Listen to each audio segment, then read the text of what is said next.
आत्मनिर्भर बनो और सर उठाकर चलो। रश्मि और राघव बहुत किफ़ायत से घर चलाते थे, पर आए दिन उनके हाथ तंग ही रहते थे। आज भी रश्मि घर के बढ़ते खर्च से परेशान होकर बड़बड़ा रही थी और राघव को सुना सुना कर कह रही थी, मुझे शादी करके कौन सा सुख मिला, बस कुछ दिन तक खुशियाँ थी, उसके बाद से तो पैसे का ही टंटा चलता रहता है। 4 दिनों की चांदनी, फिर अंधेरी रात। वह सोच रही थी, कभी राघव को भला बुरा कहती तो कभी अपने भाग्य को कोसती। कई बार उसके आंसू उसके गालों तक आकर सूख गए थे। हवा के झोंके ने जब उसके बालों के साथ छेड़खानी करनी शुरू कर दी, तब उसे एहसास हुआ कि वह काफ़ी देर से बालकनी में खड़ी है और उसकी चाय तो कब की ठंडी हो चुकी। बाहर ठंडी हवा चल रही थी, पर बारिश थम चुकी थी। उसके अंदर का तूफान भी अब थमने लगा था। जब बारिश रुकी और हल्की सी हवा उसके गालों को छूकर गुजर गई, तब उसे एहसास हुआ कि अब बारिश थम गई और अब उसका मन भी शांत हो चला था। यह रश्मि थी जो इन दिनों बढ़ते खर्चे और अपने पति राघव की वजह से परेशान थी। यह तीसरा दिन था जब दोनों पति पत्नी में बातचीत बंद थी। इन दिनों हमेशा ऐसा ही होता था। जब से राघव की नौकरी चली गई थी, वह रश्मि से बहुत कम बोलता था और दिन भर नौकरी की तलाश करता और रात में आकर थक कर सो जाता था। शुरू में तो रश्मि ने उसका साहस बढ़ाया, पर जब 2 महीने बाद भी राघव को कहीं नौकरी नहीं मिली, तो रश्मि के तेवर भी बदलने लगे थे। परसों शाम को भी राघव जब थक हार कर घर आया, तब रश्मि ने थोड़ी देर तक उसे नज़रअंदाज किया। जब राघव ने उससे चाय मांगा, तब जाकर वह बेमन से चाय बनाकर लाई और कहने लगी, कुछ दिन तक तो चाय भी चलेगी, उसके बाद मैं नहीं जानती कि घर का खर्चा कैसे चलेगा। फिर रश्मि ने एक ऐसा तंज कसा कि राघव तिल मिलाकर रह गया। कदाचित उसने अपनी पत्नी से यह उम्मीद नहीं की थी कि तंगी दौर में वह उसकी मदद करने के बजाय उसकी कमियां गिनाने लगेगी। इधर राघव का हृदय छलनी हुआ जा रहा था, उधर रश्मि का बोलना लगातार जारी था। आज वह जैसे अपने मन का सारा जहर उगल देना चाहती थी। अगर मुझे पहले पता होता कि मेरे पापा एक ऐसे लड़के से मेरा विवाह कर देंगे जिसके पास कोई टेक्निकल डिग्री नहीं है, जो मात्र ग्रेजुएट है, तब मैं शादी के लिए कभी हाँ नहीं करती। अब राघव से नहीं रह गया तो वह भी तलक होकर बोल पड़ा, यह सब तुम मुझे अब क्यों सुना रही हो? तुम्हें तो पता है कि मुझे नौकरी मेरे अनुभव के आधार पर मिली थी। मुझे मोटर पार्ट्स के बारे में बहुत ही गहरी जानकारी है, क्योंकि स्कूल के बाद और कॉलेज के बाद भी मैं मोटर पार्ट्स की दुकान में पार्ट टाइम नौकरी करता था और उसी से अपनी आगे की पढ़ाई भी करता था और कुछ पैसे में घर के खर्चे में भी देता था। तभी हमारे घर की स्थिति इतनी अच्छी हुई, जिसे घर को देखकर तुम्हारे पिता तुम्हारा रिश्ता लेकर आए थे। आज बस थोड़ी मेरी आर्थिक स्थिति डावाडोल हुई है। मैं बहुत दुखी हूँ कि कोरोना काल में मेरी नौकरी चली गई है।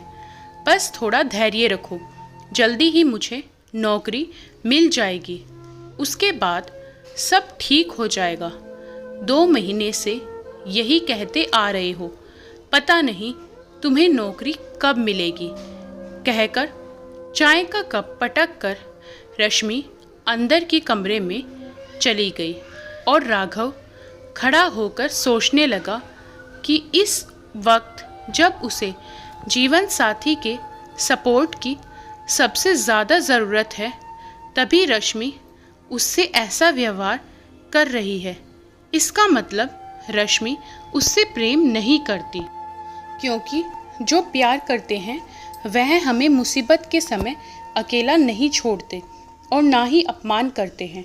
इन दिनों रश्मि जिस तरह से बात बात पर उसका अपमान कर रही थी, इससे राघव समझ तो रहा था लेकिन आज उसकी आंखें खुल गई थी कि रश्मि ने सिर्फ इस वक्त, जब उसे जीवन साथी के सपोर्ट की सबसे ज़्यादा ज़रूरत है, तभी रश्मि उससे ऐसा व्यवहार कर रही है। इसका मतलब रश्मि उससे प्रेम नहीं करती, क्योंकि जो प्यार करते हैं वह हमें मुसीबत के समय अकेला नहीं छोड़ते और ना ही अपमान करते हैं। इन दिनों रश्मि जिस तरह से बात बात पर उसका अपमान कर रही थी, इससे राघव समझ तो रहा था, लेकिन आज उसकी आंखें गई थी कि रश्मि ने सिर्फ अपने सुख के लिए उससे शादी किया था और शायद उसे राघव की नौकरी और सुंदर व्यक्तित्व से यह गलतफहमी हो गई थी कि राघव के पास बहुत सारी डिग्रियां हैं, जबकि राघव अपनी मेहनत और लगन के बल पर आगे बढ़ा था। और जब कंपनी कास्ट कटिंग की वजह से स्टाफ की छटनी कर रही थी, तो राघव के पास सिर्फ अनुभव था, डिग्री नहीं। सो मजबूरन उसे नौकरी से हाथ धोना पड़ा था। पर यह सब बातें रश्मि समझती तब ना। जीवन साथी और विवाह का मतलब तो उसे पता ही नहीं है। जब दो लोग विवाह करते हैं, सहचर बनते हैं, तो हमेशा एक दूसरे का साथ देना पड़ता है। लेकिन यह सब बातें राघव रश्मि को कैसे समझा सकता है? रश्मि तो उसे गलत मानती है और उसका अपमान करने से नहीं चूकती थी, जबकि शादी के समय राघव ने और उसके परिवार वालों ने कोई बात नहीं छुपाई थी। सारी स्थिति रश्मि के पिता के सामने स्पष्ट थी। उनकी पारखी नज़र ने मेहनती और होनहार राघव की प्रतिभा पहचान कर उसके उज्जवल भविष्य को देखते हुए ही अपनी लाडली नक चढ़ी बेटी का हाथ राघव के हाथ में दिया था। और राघव, उसने तो बड़े ही प्यार से रश्मि को अपनाया था। उसके घरवाले भी सरल हृदय के थे, सो रश्मि को भरपूर स्नेह व सम्मान मिला था। बहरहाल पति पत्नी का अबोला कुछ दिन चला, फिर दोनों में हल्की फुल्की बातचीत शुरू हो गई, पर दोनों का व्यवहार कुछ असहज सा था। जब से रश्मि ने राघव का अपमान किया था, वह उससे और भी कटा कटा रहने लगा था। दोनों में बड़े ही संक्षिप्त संवाद हुआ करते थे।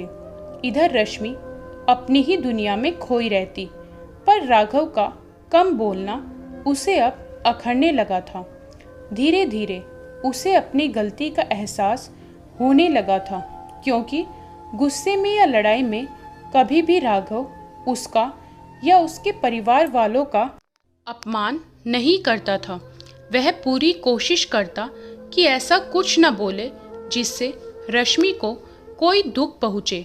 रश्मि एक दिन अपनी सहेली शिवानी से मिली तो उसने उसे समझाया कि अगर राघव इन दिनों आर्थिक तंगी से गुजर रहा है तो तू कोई नौकरी कर ले, इससे तू अपनी शिक्षा का सदुपयोग भी कर पाएगी और घर के खर्चे में तेरा भी कुछ योगदान हो जाएगा।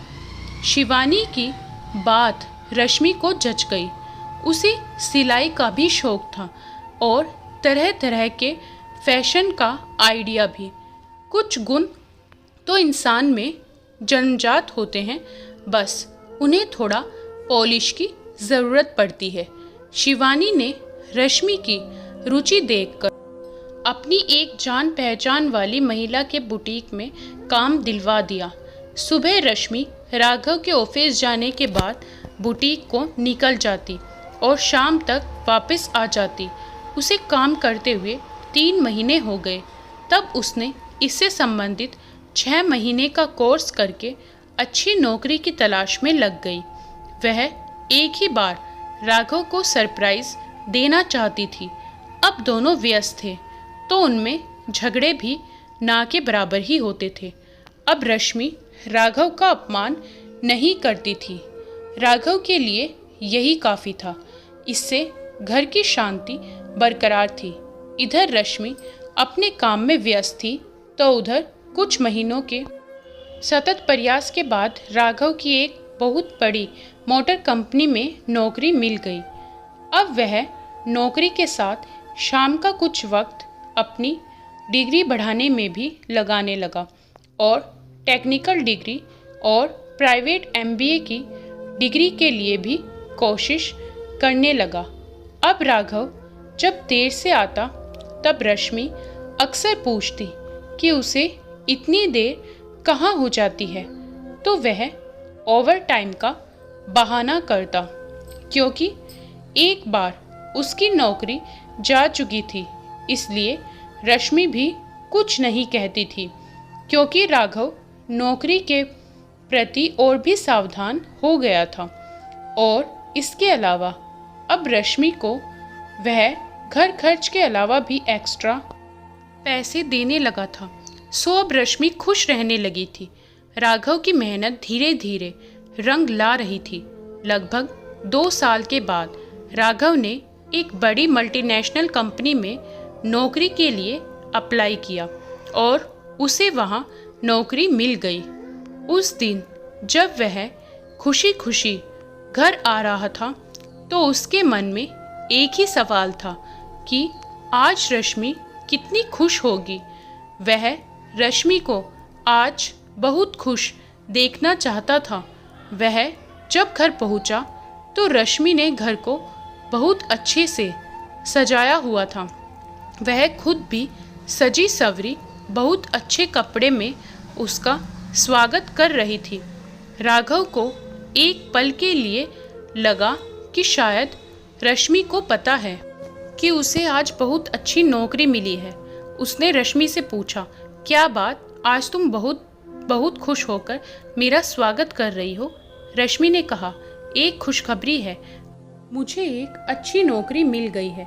राघव ने जब अपनी नौकरी की बात सुनाई तो दोनों की आंखों में खुशी के आंसू थे और काफ़ी देर तक दोनों एक दूसरे से लिपटे रहे और जीवन साथी के साथ को सहचर के प्रेम को महसूस करते रहे।